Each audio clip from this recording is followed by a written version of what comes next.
was in a loving relationship and had achieved success in the Philippines.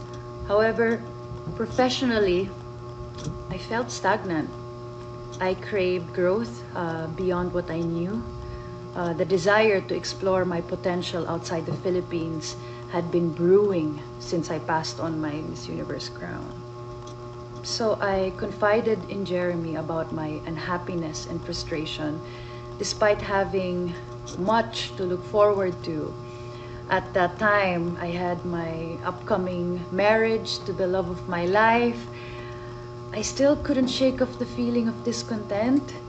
I mean, it's a strange place to be when you have so much to be grateful for. Yet there's this undeniable longing for something more. And that something turned out to be fashion. It was a scary leap for sure, but I was ready for a challenge. You need to have really thick skin in that industry and work your way. But you know what? I was ready for that challenge. I immersed myself in the industry, building relationships and demonstrating my passion. Sure, of course, there were doubters along the way, questioning why I would risk what I had already achieved. But to them, I say, why not? Magpapasarap po muna kami sa mga babae dito. Hi guys! Nandito na tayo ngayon sa the last lang of Manila City, Arroceros Forest Eco Park. Diba? So yan o, ang ganda-ganda rito, tsaka malamig, tsaka maraming punong kahoy. So ngayon ko, actually medyo matagal-tagal na rin ako dito sa Maynila. But never ko pa siya na-visit. So this time wala ako masyadong ginagawa. So I visited the park para at least matignan ko kung maganda ba siya. Alam mo yun, yung ma-experience mo. Tsaka maganda siya sa loob. Parang meron siyang parang maze. Tignan mo yan, o, diba? Sa likod may mga daanan siya. And then, puno talaga siya ng kahoy, guys. So I believe na maganda ito kung gusto nyo ng refreshing na area, gusto nyo na malamig, yung ganon, para ma-refresh talaga kayo. Okay, see you later. So, ito guys, no? So, dito, sa mga puno, napansin ko sa mga puno dito sa loob, meron silang mga numbering. At saka, usually, yung mga puno dito sa Arroceros is, ano siya, I would say na may mga matatandang puno, but karamihan, mga bata na puno. So, like this, tignan mo, oh. Yan, like this, yan. So, pansin mo, meron siyang name.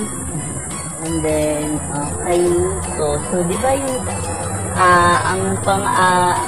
ang scientific name pala ng kainito, guys.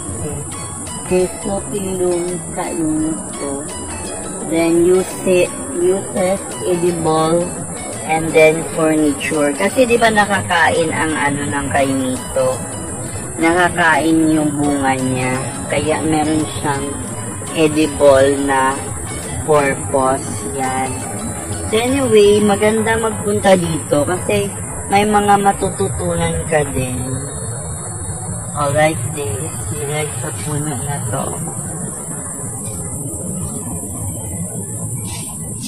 Saka, tignan mo, di ba may numbering talaga siya, guys? Ito.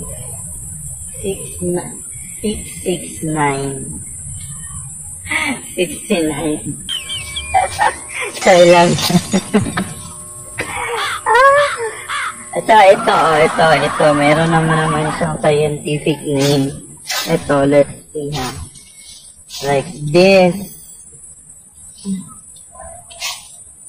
Parang kinagat ako ng crush ko, Charlie. So, talisay. Tapos, scientific name, scientific name, Terminalia cataptra. Yan, use as furniture, windbreak. Ayan. So, maganda siya kasi marami kang matututunan dito. Na, and of course, again, this is the last lang of Manila City. Okay. Tsaka, guys, parang may bridge siya dito sa loob.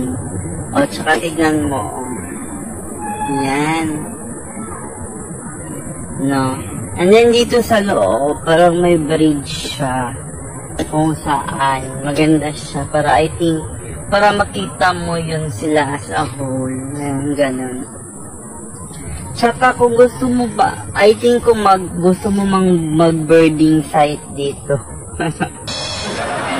Or mag-nesting site, pwede. Kasi may mga ibon naman siya. Pero, yun nga, medyo mailap sila. Ayun, nakita nyo yun, may ibon, dumaan. Let's see kung pagbibigyan tayo ngayon na, makaka-capture tayo ng ibon.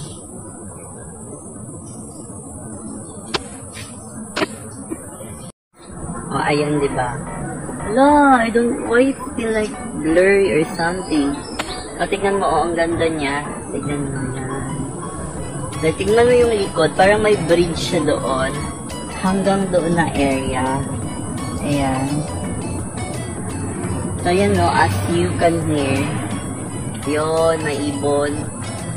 And, of course, diba, parang bird sanctuary na rin siya kasi wala namang sanctuary dito sa Maynila na parang natural. Ito, Arroceros Forest Park. So, parang para din talaga siya sa mga ibon. Yung gano'n. Birdie. Ito guys, yan, meron na naman siyang like, basahin natin siya ha. Like, bitaog. Scientific name, Halophilum. Tapos, ang uses niya is woodcraft and medicinal. So, pwede siyang panggamot. So, maganda dito kasi marami kang matututunan na mga, like, kung ano yung mga medicinal na kahoy at saka yung mga kahoy na fruit-bearing trees, mga ganun. So, marami kang matututunan dito. It is not a waste of time, but full of knowledge and wisdom pag mapunta ka rito. Wisdom kasi makakating ka ng maayos, diba? So, ang ganda ng view.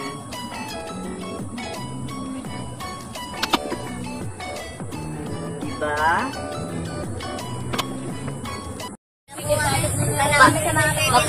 Magpapasarap po muna kami sa mga babae dito. Oh, hi muna kayo sa vlog ko. Hi!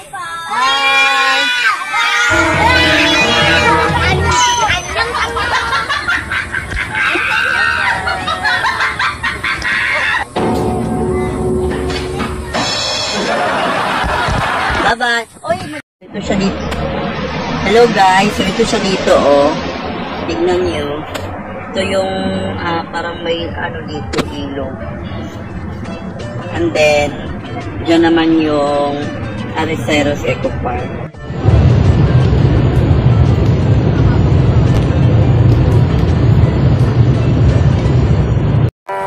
Okay, also, ang cute ng ibon. So, andito pa rin ako sa park. No? So, lumalapit siya sa akin.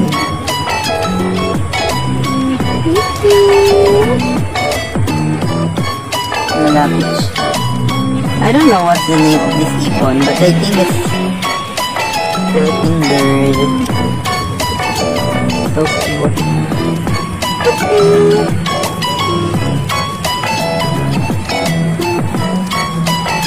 Hindi siya nalipad, pero may tao.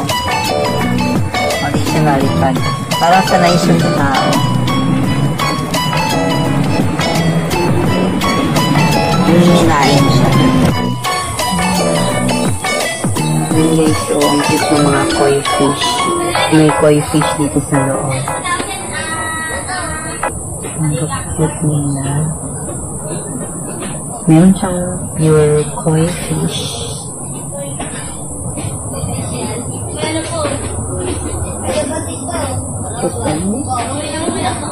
Fish!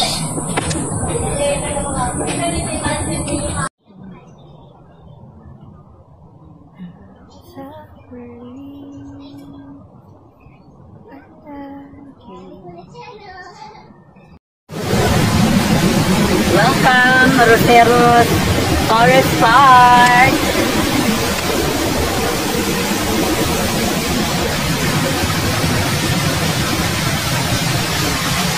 Ganda niya, o, diba? Pwede na kayo mag-visit dito.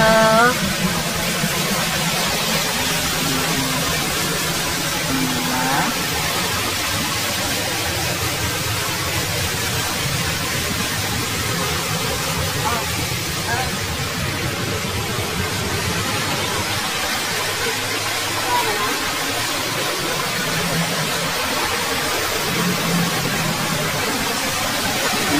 Ang ganda.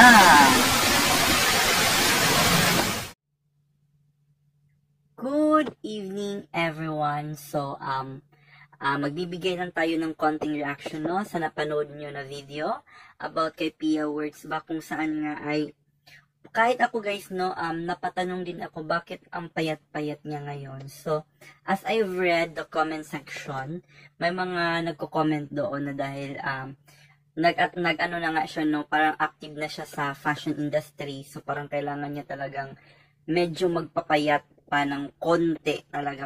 Magpapayat pa na to the, siguro to the point na medyo ganun na talaga yung mukha niya. So, ito ha, in my personal opinion lang naman, parang mas okay yung medyo may laman-laman naman konti sana. Kasi mas maganda siya nung nanalo siya ng Miss Universe Philippines. So, para sa akin, mas siguro kung papayat lang ng konti ng ganun. Pero ngayon kasi, sadyang ang payat niya talaga. Siguro, ganun talaga sa fashion industry. Baka merong standard talaga na dapat ganun katin, ganun kapayat. So, wala tayong magawa dyan, no? Support na lang din tayo. So, anyway, nagtatanong lang din ng mga netizen or parang na-curious lang din ako kung bakit ganun nga siya kapayat. So, ngayon is nasagot nyo na ang tanong na yon. So, anyway, yun lang ang masasabi natin sa topic na yan, no? So, ito po ang inyong lingkod, Jubel Rosales. Ano pa nga ba? Ang inyong isinusulsol sa akin. Imarates mo na, dali. This is I Care, I Share, I React.